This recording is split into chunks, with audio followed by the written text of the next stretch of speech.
The TEFL Commute, Season 2, Episode 6, Gifts, in which we discuss the ethics of gift-giving to teachers, good and bad gifts for teachers, and since when did the apple become such a typical gift for teachers? Let's get started.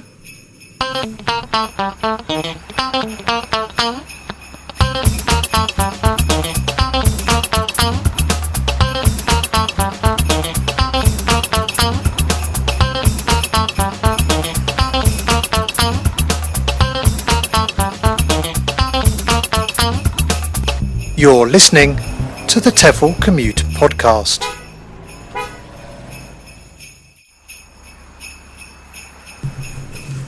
Hi, Lindsay.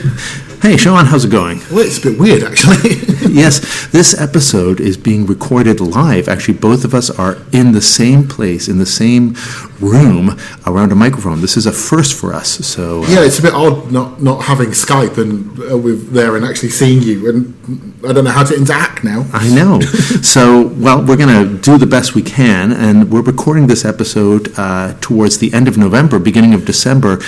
And it's actually just a couple of days before Black Friday here in the UK. And so here in the UK, you mean here because we've nicked it off the States and we... As well as Black Friday. For many retailers, I imagine it's Black Friday everywhere. But what that means is that gift giving is beginning to come on the radar as we come to the end of the year. And for many people, giving gifts at Christmas or end of the year things are beginning to come onto people's radars. Hey, you know what? Because of that, I've actually got you a gift. Oh, right. Oh, wonderful. Oh, cool. If you put your hand in the bag. No, don't look. Don't look. Okay, I'm not going to look. I'm not okay, there you go. Wow. Oh my gosh. Okay, let me just describe this for the listeners. This is a like an iPad, kind of thing to take a nap with, right? Yes, that's right. Yeah. Oh, thanks, Shaun. This well, is I really thought on a plane, you know. Yeah, it's a thing that you put over your eyes. But what's even cooler about it is it is a Star Wars one. So it's the like Darth Vader eyes. So yeah, I'll be wearing this on the bus journey that I take out of here. So thanks a lot. I saw that and I thought that's definitely for Lindsay. Geeky and practical. There you go. That's wonderful. We'll put a photo of it or of me wearing it into the show notes. So do you get many gifts from not from people, from students and stuff like that? Yeah, well, let's start talking about gifts from students. I've yes, I think I've gotten more in the past. Recently, I haven't had a spate of gift receiving, but I have definitely received gifts from students. What about you, Shaun? Well, now I work mainly in the online classroom, then I don't get that many, but yeah, previously I did. Yeah, typical kind of Shaun gifts, really. Chocolate and wine is chocolate and wine. Yeah, I've had chocolate and wine. I mean, it's very interesting the different.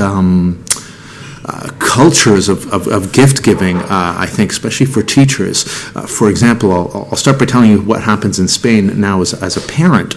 My kids at school, every Christmas, there's a sort of the parents kind of band together, and every parent has to put in a sum of money that we use then to buy a present for the teacher. This is different than when I was a kid, and each kid would bring in a little gift for the teacher at the end of the year or at Christmas time. So you were a kid did you grow up in Canada? Oh, sorry, in Canada, yeah. Because I'm intrigued, because I was a kid here, I don't ever recall giving gifts to my teacher. Oh, I just remember. wonder if it was I was talking to some people how new it was and when that actually started. Well, when I was a child, I remember definitely giving things like jam and wine or chocolates to the teacher, and that at the end of the year, the teacher's table would be full of gifts from each of the different kids. Sometimes things like that you would buy or things that we would make for the teacher and so on. Whereas in Spain now, you get this situation where every parent puts in, let's say, €5. But in a class of 30, that's like €150 that is used then to buy a present for the teacher. So the presents tend to be really quite good. And sometimes almost, I think, too personal. One year, the parents in charge of collecting the money and buying the gift bought some too expensive bracelets and a pair of earrings for the teacher, which, I thought was quite personal and intimate a gift. Other times we've bought like kind of Gucci handbags with like a whip around, which yielded around €220. That's ridiculous. Surely gift giving in that case is is just expensive. I mean, Yeah. imagine if you've got more than one kid, you've got to dread giving gifts. Yeah, no, I mean, I think it was just sort of the awkwardness of a very expensive gift. And as a teacher in Spain, that's happened to me once where I did get a really nice watch. And again, I felt really kind of awkward. It was a class of around 30 students, and so that watch must have cost at least €100. I still have it, and, they engraved it with my name and everything. So, yeah, very, very odd. That's, I've never had anything like that at all.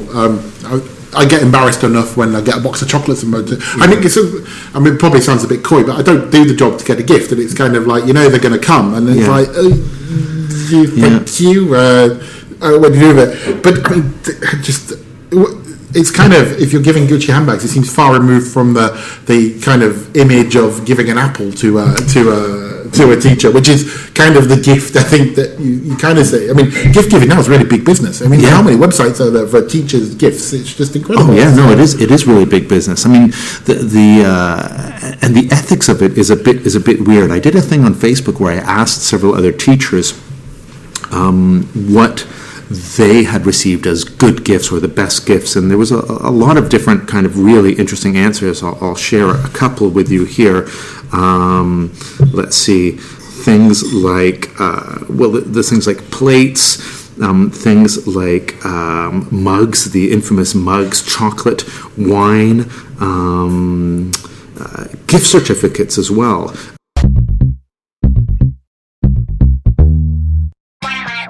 Ho, ho, ho, ho, ho! Merry Christmas! Welcome to Timeline, the TEFL Commute's on-the-move game for teachers. Okay, in order to play Timeline, you need to draw yourself a mental timeline. We've all used timelines in the classroom. Get the pen, draw a line. Over here on the left is usually the past. Moving towards the right is the future, with somewhere with a little cross or an intersection for now in the middle. So draw yourself that mental timeline now.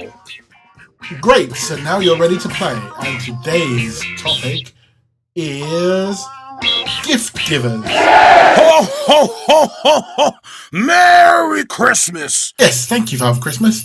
Of course, not all gifts are given at this time of year by Father Christmas. So in this timeline, we'll look at 5 other gift givers that appear around this time of year. Ooh! So on your timeline, you need to put them in order of date of arrival. Are you ready? So here we go. So first up, you've got Kanakaloka, then Mikolash, then Saint Basil, Agios Vasilis, Saint Lucy, who gives gifts to people in certain parts of Italy, and then finally Santa Claus, who visits the Benelux countries. So that was Kanakaloka, Mikolash, Basil, Lucy, and Santa Claus. Thinking time.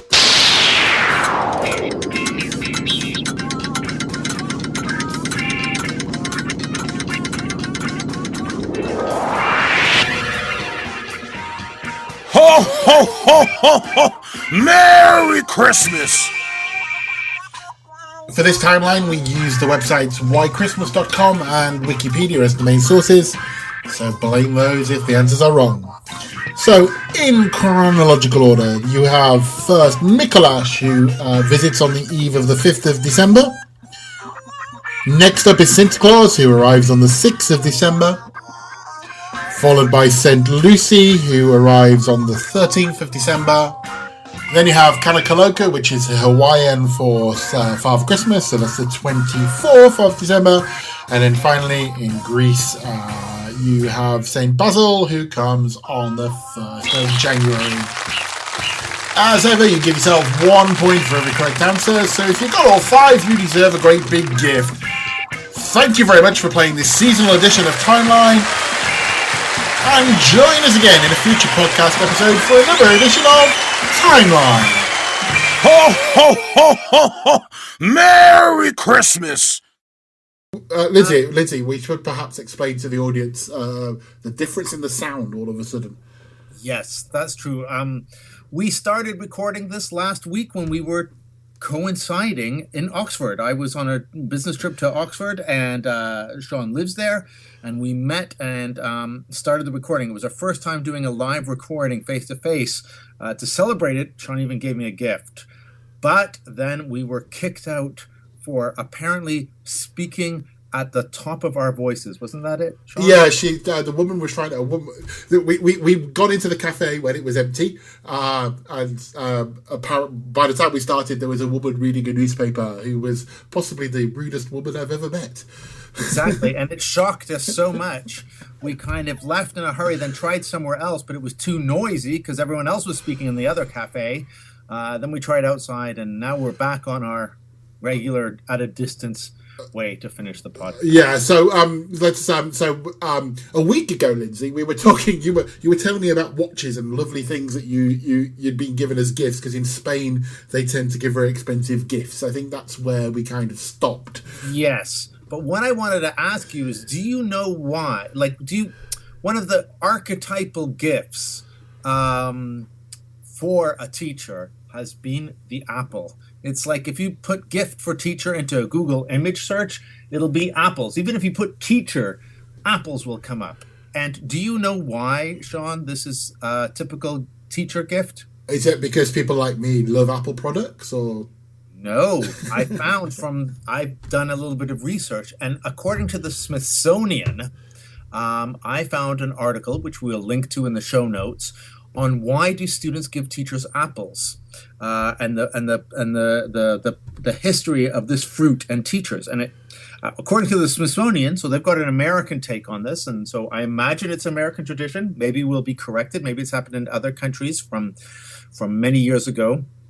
But in the 1800s, in the late 1800s, teachers in the States were often received food from their pupils. So families, according to one PBS special about the frontier called Frontier House, Frontier Life, life in the kind of Wild West, right? So the teachers in these small towns were the families of the children who went to schools were responsible for housing and feeding frontier teachers. Oh, I see. So the teachers, well, a bit like today, teachers work for nothing. Well, yes, exactly. And they were held up as actually a paragon of moral fastidiousness, according to the Smithsonian, the teachers. They worked for nothing, and in return, or very little, they got housing and feeding. And so an apple could show appreciation for a teacher. These teachers may be in charge of more than 50 students, so an apple was sort of like a treat thing. And apples continued, I'm reading now, continued to be a favorite way to curry favor, even after the purpose of feeding teachers disappeared. So I mean, I'm being silly. Does this mean at the end of end of a week or end of a lesson, the teacher got 30 apples if there were 30 students in the class? I think they would have had like their regular food that a family would have made, or they would have taken it. Right. I'm imagining, and then at a special occasion, a birthday or an end of term, they would get an apple, or maybe every once in a while, an apple as sort of a treat thing. Okay. In 1939, Bing Crosby has a song called "An Apple for the Teacher," and it says in that line, "There's an apple for the teacher will always do the trick when you don't know your lesson is." Sorry. An apple for the teacher will always do the trick when you don't know your lesson in arithmetic. So, but it was already by that point, in popular culture. So it's but it's already changing there, isn't it? Because that's the as you just said before, it's the idea of currying favor rather than being a basic need. It's kind of already spun itself from that to sort of currying favor. In 1968. A book called The Study of American Folklore records the phrase apple polisher, and it's more or less shorthand for a brown-nosing suck-up. That's brilliant. So, Lindsay, are you an apple polisher? Yeah, I think so. It does sound quite graphic, though. But anyway, so there you go. There's a history of apples. Of course, there were other, gifts that teachers get. I think we mentioned this a little bit at the top of the show, but I wanted to read through some other gifts that our colleagues in English language teaching, we did a kind of mini informal survey, got from teachers, from their students. You tell me what you think of these. I think of them as in they're good gifts or... Good gifts or bad gifts. Right, okay. Okay, well, would you like this? Okay, so a metal cage to hang a mosquito coil from, and several mosquito coils. Not that useful in Oxford. Yeah, no, this was from a teacher who was going to be leaving Japan to go backpacking in Thailand. So I guess Probably useful for that, yeah. A huge jar of honey. Oh, I love honey, so that's always goes down well. This was about from a student in Tanzania who kept their own bees.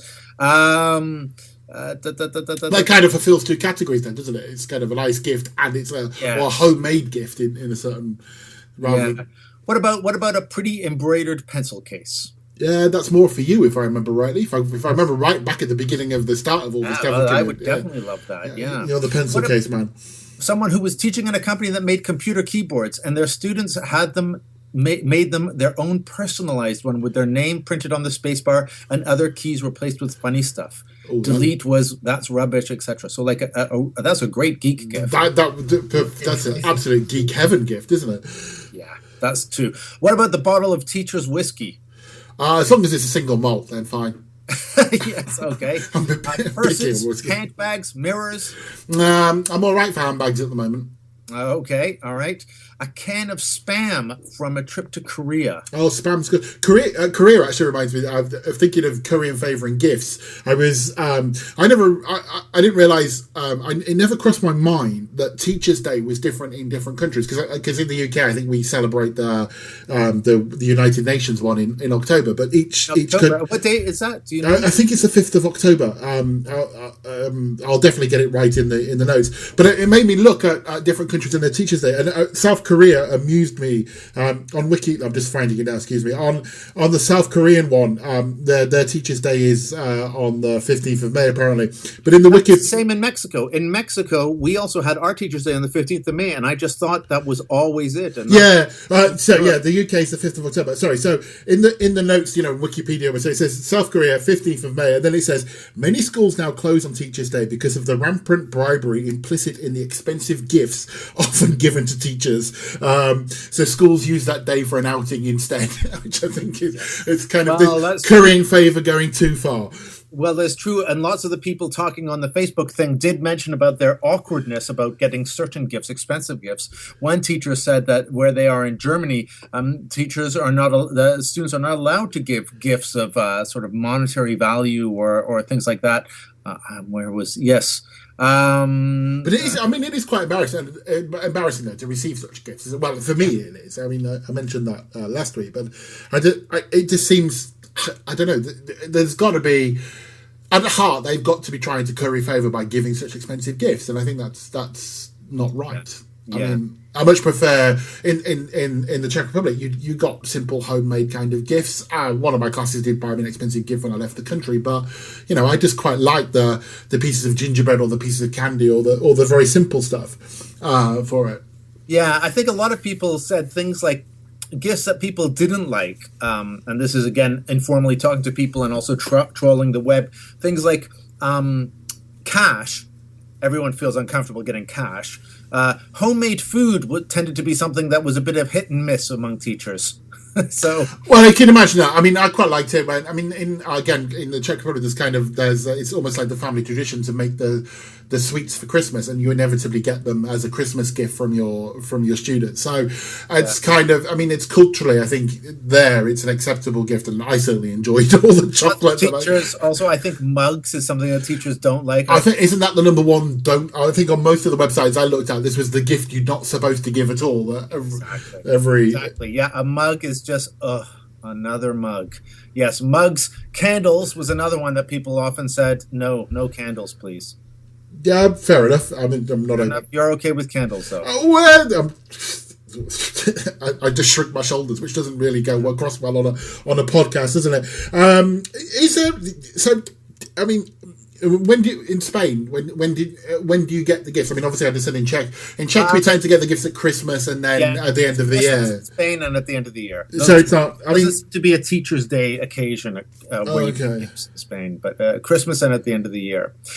One thing that also lots of teachers said they did like in this, and when we asked on Facebook and also on other parts online that we've seen, is sort of handmade cards or anything kind of handmade, especially if you teach children. And I wanted to finish our section to bring this to a kind of close by playing another little game with you, Shaun. Remember, a few episodes ago, we did Deep or Cheese, where I read you motivational quotes about teaching, and you had to say if you thought they were deep or just cheesy. Well, I'm going to follow this up today with Cute or Cheese. Okay, so this is from a kind of like a website of like gift ideas and not gift ideas, cards. Like e-cards, electronic cards. And for teachers, they've got suggestions of cute sayings for teacher appreciation. So I want this sounds like an extended version of Facebook philosophy. I'm already cringing. It does. But you have to decide if these are cute or just cheesy. Okay. So ready? What I'm gonna. Most of them are going to be cheesy because it's me. I'm not going to sentimental bone in my body. You're cynical. Yeah, it's quite right. All right, here we go. Number one, the message, you are out of this world, attached to a Milky Way or Mars bar. Oh, actually, I'm going to break that. That's quite nice because I like Mars bars. Okay. What about this? You are extra special, tag attached to a pack of extra gum. Oh, no, that's just cheese. Okay. Thanks for helping our child bloom.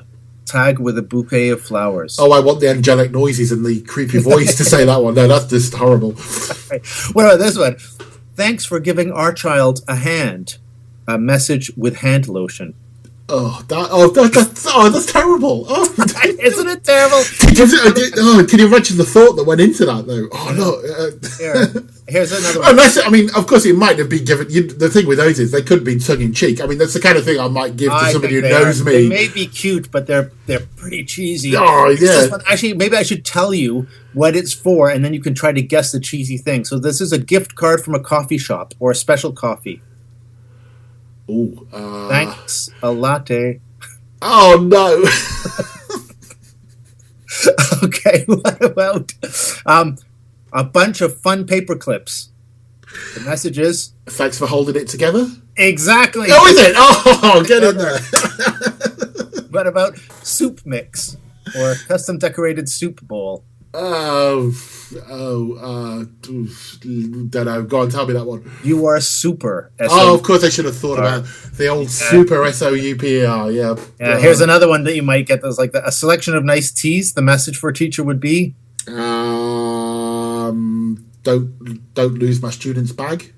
No, it's take a leaf out of my book. Oh gosh, you're getting into it. This is you are terrific. Oh no, I'm not getting into it that badly. Here's what I'm going to give you two more. Okay, a tag with flower seeds or a plant. Something about sowing the roots of knowledge, or not as deep as that. This is thanks for helping me grow. Oh yeah, well there you go. And finally, last one, a package of highlighters. You are the highlight of my day. Yeah, no, kind of, yeah. But this was thanks for making our school so bright. Anyway, there you go. Anyone who wants to send in some awful puns for teacher appreciation notes, we'd be happy to hear from you on Facebook. And I think now is a really good time to bring in some Facebook philosophy.